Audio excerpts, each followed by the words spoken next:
l'épisode des mages venus d'Orient est un épisode qui est atypique dans l'Évangile par beaucoup d'aspects.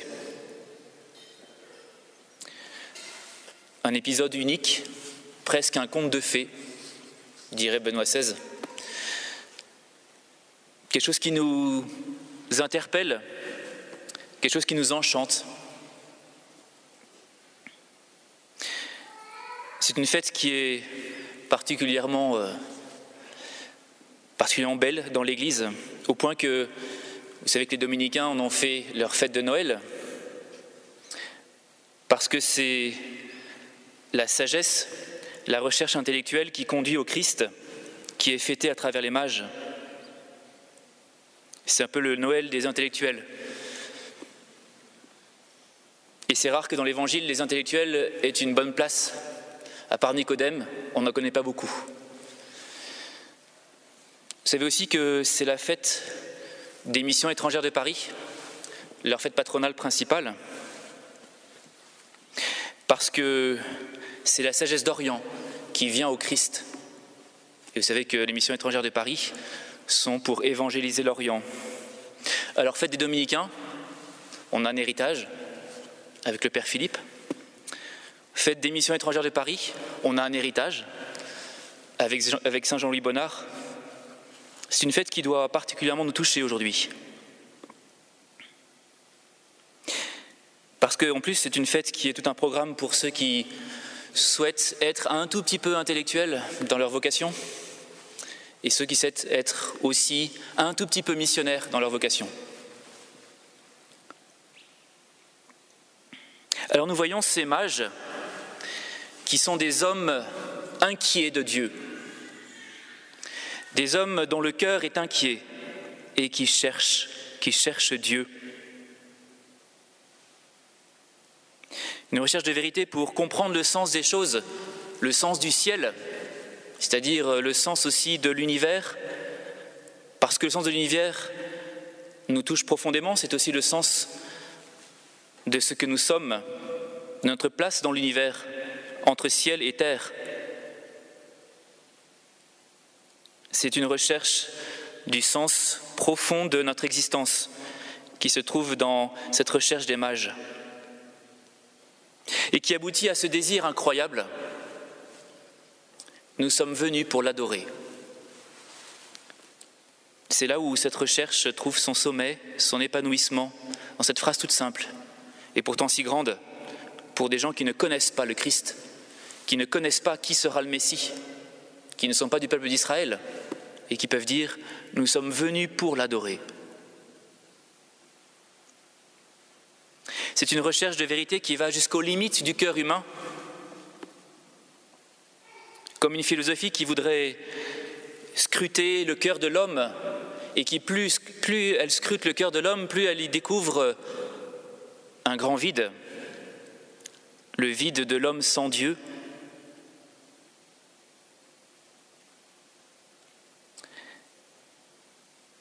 Oui, c'est bien la recherche pour répondre à ce vide.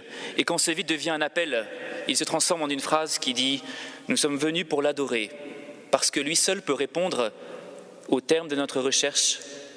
Ce que le cœur de l'homme désire le plus, nous le cherchons et nous le trouvons dans le Christ. C'est pour ça qu'il ne faut pas mépriser trop vite l'athéisme. Parce que l'athéisme peut nous révéler le vide du cœur de l'homme. L'athéisme peut nous conduire jusqu'à finalement nous retrouver à genoux pour nous dire il ne reste plus qu'une solution, c'est de retourner à lui. Nous cherchons aussi à l'adorer. Et finalement, dans ce vide qui a été créé, en explorant le fond jusqu'au bout du cœur de l'homme, jusqu'au fond du cœur de l'homme, eh bien, il y a une présence de Dieu qui peut se faire plus parfois que le discours de certains théologiens. Il est quand même étonnant que dans l'histoire de l'Église, la théologie ait engendré l'athéisme. Mais cet athéisme pourrait nous conduire jusqu'au Christ, peut-être.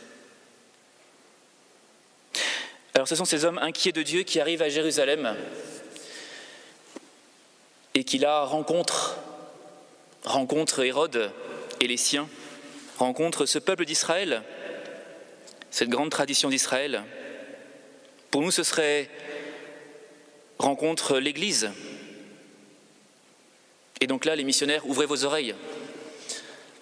Que celui qui a des oreilles qu'il entende ce qu'il se passe entre ces mages et ces sages de Jérusalem, entre ces deux groupes de sages, les philosophes et les théologiens.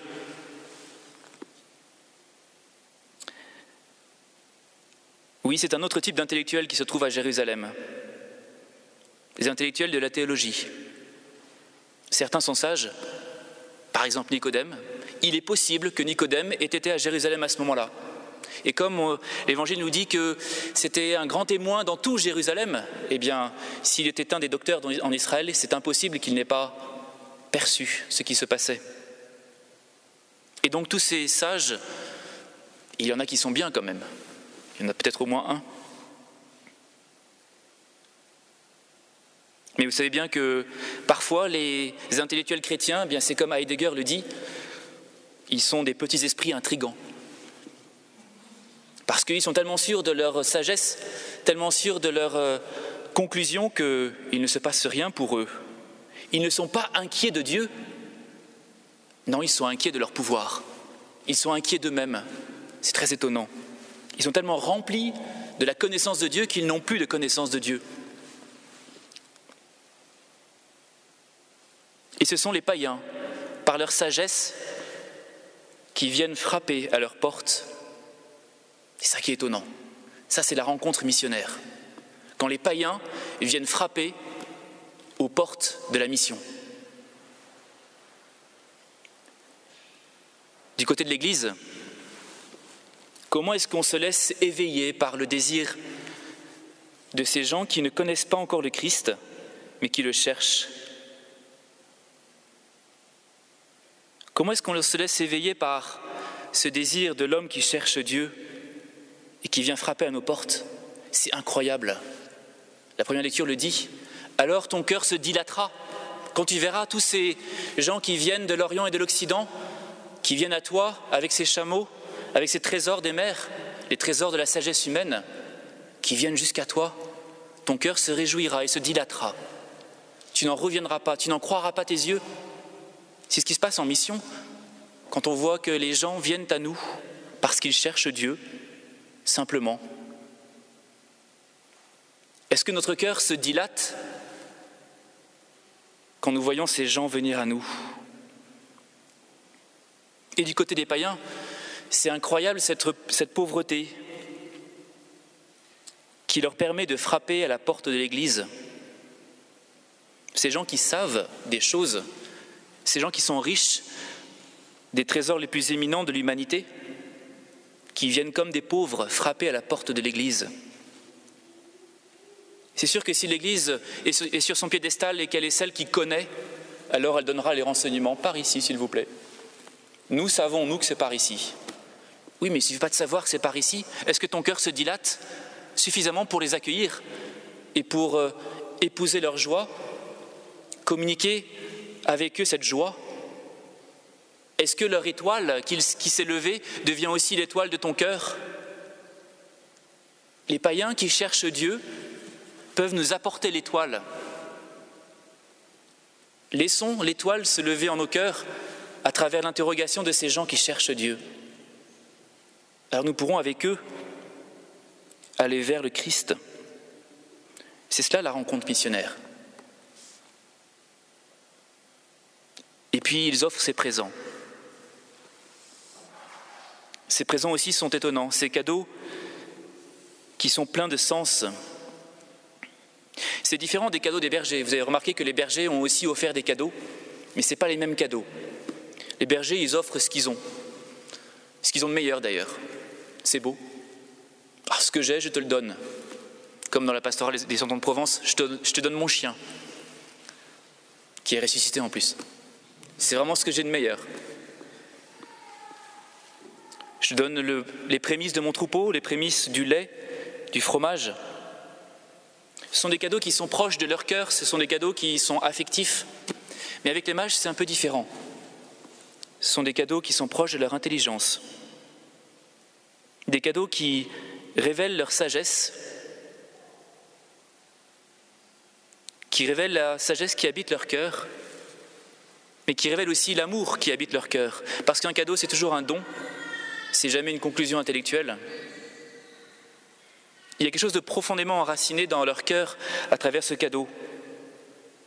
Un désir qui se manifeste, mais qui se manifeste tellement qu'il peut manifester qui est le Christ. Le désir de leur cœur qui se révèle dans leur cadeau, ce que je t'offre, ce que je désire le plus, c'est dans mon cœur, c'est ce cadeau-là. Qu'est-ce que ça fait ce cadeau? Ça révèle qui est le Christ. C'est complètement incroyable. Ce qui veut dire que ce qui se passait dans leur cœur, c'était déjà une révélation du Christ. Leur cœur est suffisamment limpide, suffisamment transparent, grâce à leur recherche de vérité, pour que la lumière du Christ puisse transparaître complètement et qu'on puisse connaître le Christ à travers ce cristal qui est leur cœur. Leur cœur est tellement pauvre qu'il devient vide et qu'il appelle la présence de Dieu, qu'il appelle complètement Dieu. Il faudrait que notre recherche de vérité, puisque nous travaillons beaucoup la philosophie, il faudrait tellement que notre recherche de vérité rende notre cœur transparent et vide pour que Dieu puisse briller dans notre cœur et remplir notre cœur. C'est à ça que sert notre recherche de vérité. C'est pour que petit à petit, Dieu apparaisse dans notre cœur. Si nous faisons de la philosophie, et même de la philosophie éthique, du vivant et compagnie, et de la théologie naturelle aussi, c'est pour que petit à petit, notre cœur transparaisse de la lumière de Dieu.